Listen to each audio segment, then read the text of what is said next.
The first thing we absolutely have to discuss is my favorite moment in this episode, and it's Elias's realization of basically the fact that he has to change. I love the fact that Titania as well as the king come in and say, she ran away from you. Alright, we'll help you find her. Obviously, we can find her. I'm the queen and everything. After that, just make sure she doesn't leave the house. I love how it establishes even more that, even though Elias does have this interest in a human, he's not human. There's obviously something human inside him, we learned that weeks back, but he's not a human, he's a magical being just like everyone else in this world pretty much. And I love how their concept of love is very different than humans. And to a human, the way he's, Elias is very possessive and just overly dependent would be seen as creepy and just not healthy, but for them it's completely normal. And them wanting to lock Chisei away in this house is completely normal as well. And I love how they direct it to make them really feel menacing, but at the end of the day, they're not evil or they're not being anything weird for their species, but of course, it's not how Chisei would be able to love Elias. It's not the type of relationship that would be healthy for them. And I love how for a moment, Elias is going in saying like, okay, thank you. But then he realizes like, no, I can't go that way. Chisei ran away from me. She said she would never leave me until I was done with her, and obviously that's not gonna work. Chisei has needs too, and he accepts that. And there's a lot to do, like he has a lot to learn. But the fact that he let go of this idea that he is the possessive one, that he gets to do whatever he wants and have no repercussions, the fact that he realizes this and comes to Chisei's aid, it's everything. It literally highlights the fact, because obviously Chisei would forgive Elias in due time. She's not going to forget. She highlights that she hasn't forgiven Ruth or Elias. She needs them to make it up to her. And I love the fact that Chisei isn't abandoning all of her feelings. She's not forgetting everything that just happened with Stella. I just love the fact that everything came full circle with them, and obviously they have a lot of ways that it can go wrong, but they're moving forward in the perfect way, and like I was hoping and like I thought, Elias understood that Chisei running away there, it shows him that his actions have consequences, and he's gonna have to start thinking about what he does around Chisei. And I love the fact that Elias, this kid in an adult's body,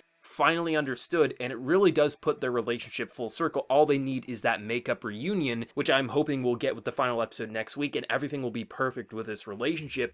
And I just love it, because it could easily, you could break it off because of what happened, but I love the fact that Chisei's still angry, but she's not so angry she's going to throw away the ones that she loves. She loves Elias and Ruth.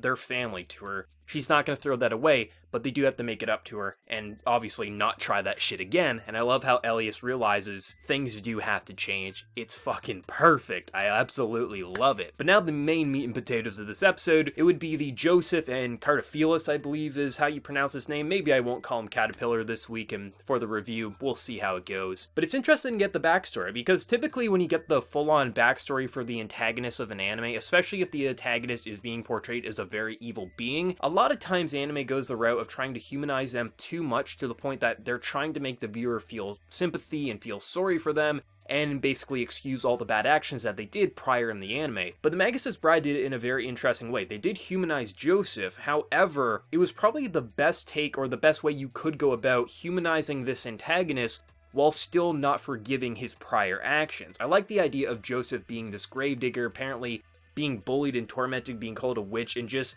literally having stones pelted at him. He lived a shitty life. It's understandable he was so lonely. And the fact that he sees literally a body half buried begging for help, no one's ever gonna ask him for help, and it just so happens to be Cartaphilus. And Cartaphilus isn't a character that was made just for the Magus' Bride. You can read up on the history of the legend of Cartaphilus and the whole Jesus story there.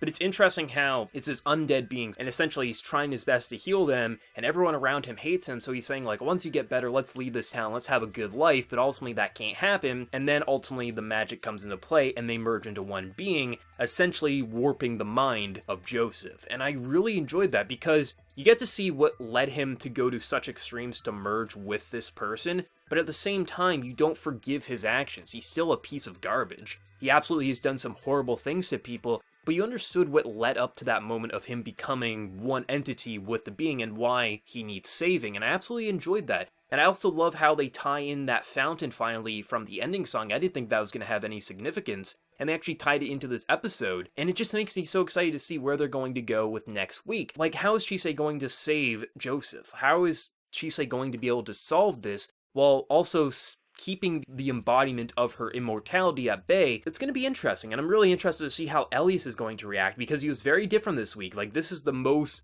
progressive and just different Elias we've seen in the Magus' Bride, and I'm interested to see if whatever the promise was is going to be upheld by both Ruth as well as Elias, because I'm going to assume the promise would be something along the lines of we have to figure out a way to maybe separate them, or maybe just don't kill him, because it seems like Elias really wants to kill, because, I mean, obvious reasons, he absolutely hates this being, so I'm curious if the promise is just between them, don't kill him or try to hurt him. I'm gonna be very interested to see what that promise ultimately was. And I know some people are saying, like, what happened to Stella? Because Stella I don't think was in this episode whatsoever. I'm going to assume she was taken. And I'm going to also assume that next week we'll see her fate. I don't think it's that important. Ultimately, we're going to see what happened to her eventually next week. At least that's what I hope. Because if we don't see her, that is going to be a little bit of an issue. But people, I think, are getting a little too worried right now. You know, the series hasn't concluded yet, so we'll have to see where it goes. But it's just interesting overall. Like, I really like how they structured this episode. It actually had a lot going on for it, with so many different perspective swaps, but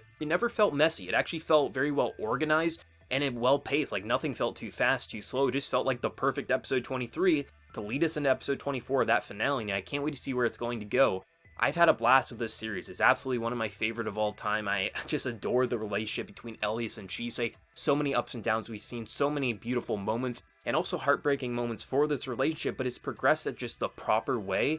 And the fact that episode 23 went the road that I wanted it to with Elias just makes me so hopeful for episode 24. And hopefully everything's going to work out, but we'll have to see where ultimately this goes. I think after this episode, all the chapters that have been released currently from the manga have been adapted, so we'll get to see where episode 24 is going to go in the next chapter in the manga. But let me know your thoughts. What did you think of this episode? What was your favorite moment? Let me know down in that comment section below. And before you leave, smack that like button, share your support. If you're new to the channel, be sure to subscribe. So until next time, everyone, please take care and have a good one.